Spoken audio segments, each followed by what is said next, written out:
Хрюканье вдалеке. Что за... Эй!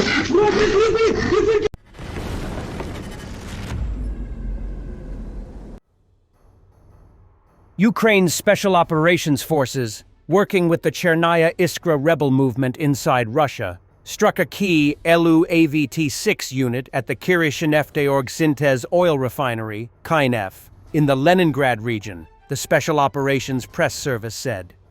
The successful special operations were preceded by clear coordination and planning between the Ukrainian Special Operations Forces and the representatives of Chernaya Iskra, the statement reads. The ELOUAVT-6 unit is used for desalting and the primary fractionation of crude oil. The figure 6 denotes a processing capacity of 6 million tons per year. During primary fractionation, oil is separated into kerosene, gasoline, diesel, and fuel oil, which are later refined into finished products. Shutting down this unit halts the refinery's downstream processing. The strike also hit the Labs unit, which produces liquid paraffins and alkyl benzenes used in the manufacture of surfactants. The complex is the only facility of this kind in Russia and supplies all domestic demand for raw materials used in synthetic detergents. The attack on the Kirishinefteorg Syntez oil refinery was confirmed by Regional Governor Alexander Drozdenko. Local Telegram channels shared photos and videos showing the aftermath. KINEF is Russia's second-largest refinery, with an annual capacity of 21 million tons. Located in the city of Kirishi, it was built in 1966. The plant upgraded its ELOUAVT-6 primary processing units in 2022. This was the third reported attack on this oil refinery in 2025. In March, the governor said drones targeted the facility during a nighttime raid. One drone was shot down on approach and another over the refinery grounds, with debris damaging a storage tank.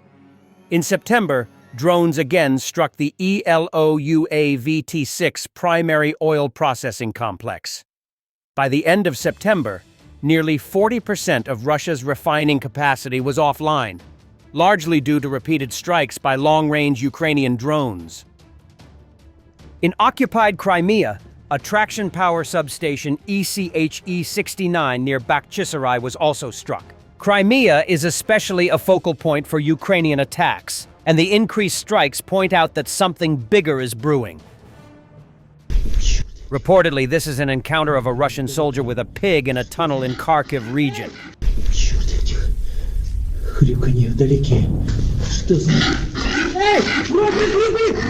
Ukraine's Iron Brigade has been hitting Russian positions on the Kharkiv front with FP-5 drones, Mavics, bombers, and Grad rockets.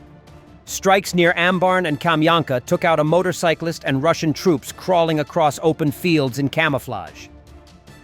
The Iron Brigade operates across one of the most volatile stretches of the Kharkiv front, where both sides constantly trade small assaults and drone strikes for ground measured in meters.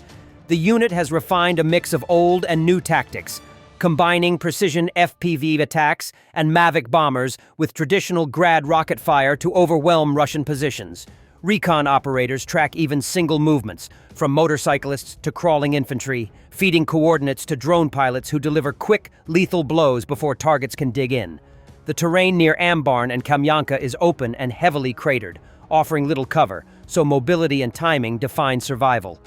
The brigade maintains relentless pressure, forcing Russian troops to disperse, break formation, and lose cohesion under the constant threat of eyes in the sky and sudden precision strikes. Putin once again commented on the possible transfer of Tomahawk missiles to Ukraine by Washington. I've already said that this would lead to the destruction of our relations, at least of the positive tendencies that had begun to emerge in them. Today you sent many signals to the world, to the President of the United States, quite positive signals overall, to European leaders, both positive and sharp. Is there hope that any of them will hear you?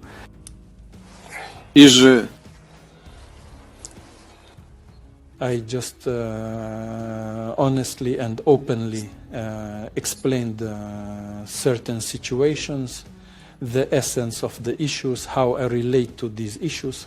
Well, it's up to my colleagues how to react to this.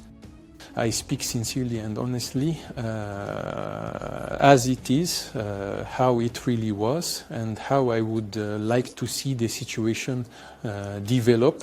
But it already depends on the position of those people we talked about today. Some will like something, some will not. I did not have a goal. I never set such a goal to do something pleasant. I just say it as it is. Well, just now you were talking about the President of the United States. Well, there were also issues related, let's say, to the discussion of problems with the supply of new weapon systems, including long-range, high-precision systems. And while Putin is living in his la-la land, in reality, gasoline prices immediately spike at gas stations because oil refineries are suffering again.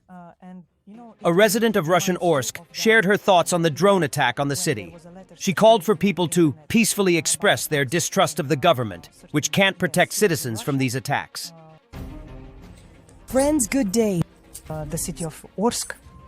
Today we had a drone attack in the city. They hit our factories. And, it immediately reminds you of that event when there was a letter circulating on the internet about attacks on certain, cities in Russia. It mentioned 20 cities, and now people are facing the same situation again. Many are simply in shock because they didn't believe it as usual, saying it wouldn't reach us. But you see, it all happened. There is no official information yet, and the question is being asked to the government, where is our safety? More information is posted on the website about ways to protect oneself, but again, it's probably just basements. In kindergartens, children were taken to the corridor and seated.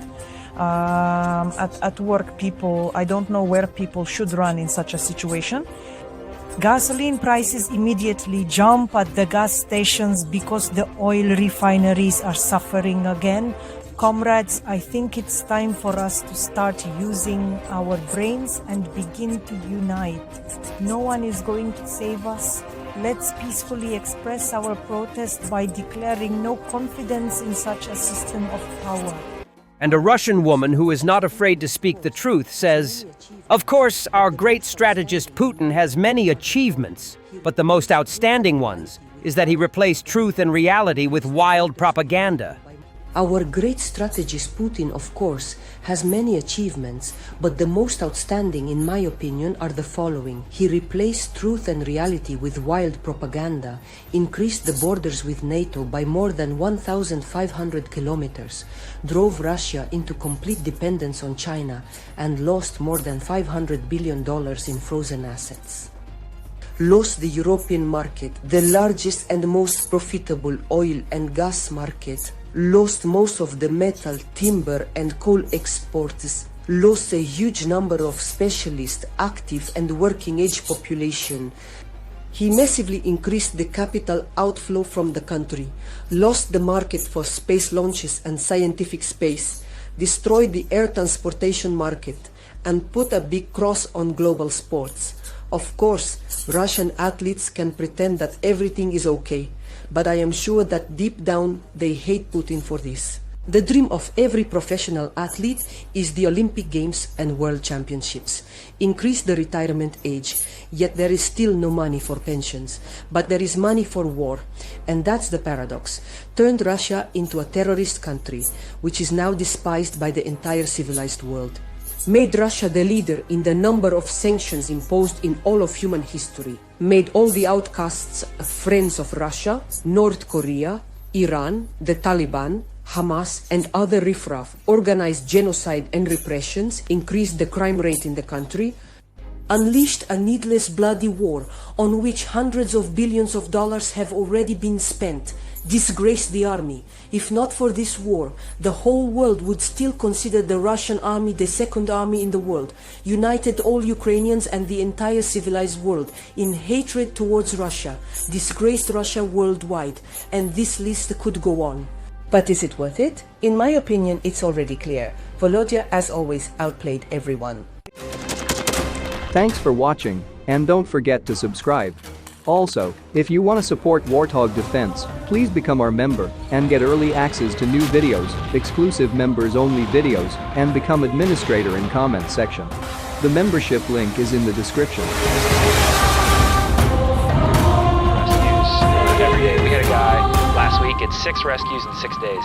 You know, he's doing the job every day.